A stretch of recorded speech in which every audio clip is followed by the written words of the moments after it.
Good morning everyone. So today we are going to start chapter number 8, that is winds, storm and cyclone. Okay, so today we will start the chapter wind, storm and cyclones. Clear? Now, first of all, what do you mean by the term wind?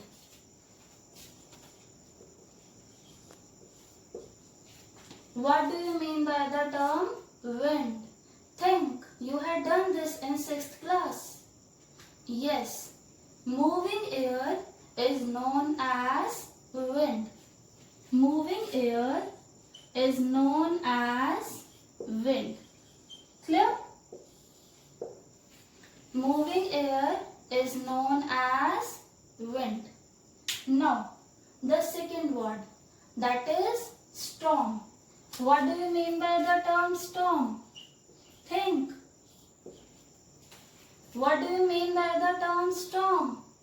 Yes, very strong winds are known as storms. Clear? Very strong wind is known as storm. Very strong wind is known as storm. Clear?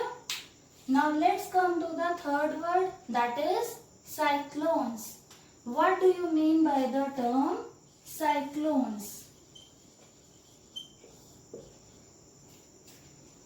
Cyclone is a low pressure system. In the cyclone, air pressure is low. Clear? In the cyclone, air pressure is low. So what is a cyclone? Low pressure system with strong high speed winds revolving around it. What is a cyclone? Low pressure system with high speed winds revolving around it. Clear? So what is a cyclone?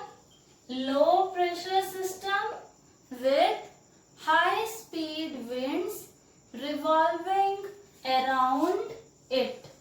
Clear? So cyclone is a low pressure system with high strong winds revolving around it.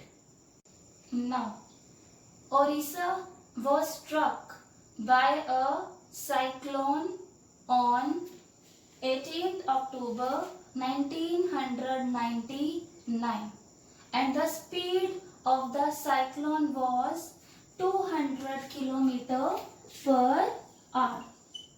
The speed of the cyclone was 200 km per hour. Clear?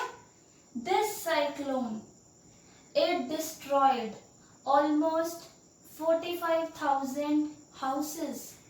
7 lakh people, they became homeless. Many lost their lives. Crores of rupees and property, it was destroyed completely. Again, in the same year, on 29th October, in the same year, just see the difference. The first cyclone hit Orissa on 18th October. The second one on 29th October in the same year. And this time, the speed of the cyclone was 260 km per hour. So now you can very well understand about the damage, right? There was loss of life, property, agriculture, communication system. Am I clear? So cyclones are very destructive in nature. Cyclones are very destructive in nature. So today we will take up the topic wind in detail. Clear? So let's start our first topic of this chapter, that is wind. I told you the definition of wind. What is wind? Moving air is known as wind. Moving air is known as wind. Now, first of all, let us talk about one important property of air, that is air exerts pressure. First and most important property of air is air exerts pressure. Now, before moving ahead, let me ask you a few questions. Okay? Let me ask a few questions from you. Have you ever experienced while riding a bicycle? If you are riding the bicycle in the direction of wind, if you are riding the bicycle in the same direction in which the wind is moving, then have you ever experienced that it helps you? It increases your speed. And suppose if you are riding the bicycle against the direction of wind, then tell me, is it comfortable, or is it, you can say, comfortable to move ahead? Or when the air is moving in a direction opposite to your direction, then had you faced any kind of difficulty? Had you applied more force? Your answer is yes, right? So when we are riding the bicycle in the same direction in which the wind is moving, then we face easiness. But if we are riding the bicycle opposite to the direction of wind, then we face difficulty. This is a general life experience that shows that air exerts pressure. Now, can you think of any other experience of your life that shows that air exerts pressure? Think. Have you ever seen leaves on the branches? They used to flutter when the wind moves, when the air moves.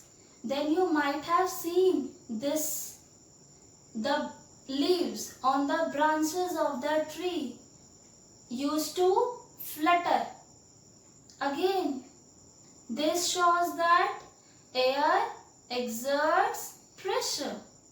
Any other example? Think. Yes, flags, banners, they also used to flutter along with the moving air. Again, this shows that air exerts pressure. Now think of any other example of your life that shows that air exerts pressure. Yes, suppose if you are in a boat. If you are in a boat and if you are rowing that boat. Now, if you are rowing the boat in the direction, in the same direction in which the wind is moving, then you have to apply less force, right?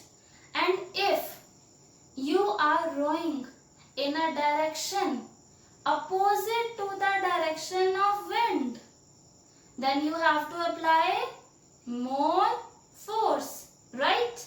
This you might have experienced. If you are rowing the boat in the same direction in which the wind is moving, then your speed increases. You have to apply less force. But if you are moving in a direction opposite to the direction of wind, then you have to apply more force, right? Again, this shows that air exerts pressure. Clear? Now, can you think of some activities that are possible because of this property of air? Can you think of a few examples that are possible only due to this characteristic property of air, that it exerts pressure? Think. Yes, in a syringe, we are able to fill the medicine only because of air pressure. So, filling medicine in the syringe is possible only because of air pressure. Clear? Now think of any other phenomenon that is possible due to air pressure. Think, you had done in your earlier classes. Yes, filling ink in your gel pens, in your pen, in gel pen.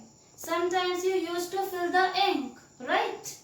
That ink you are able to fill only because of air pressure. Clear? So second characteristic, that is possible only because of this property of air, is filling ink in pens. Clear? So now we will do a few activities that will help you to understand this topic better. With the help of those activities, you'll get to know that air exerts pressure. Clear? So now let us perform the activities.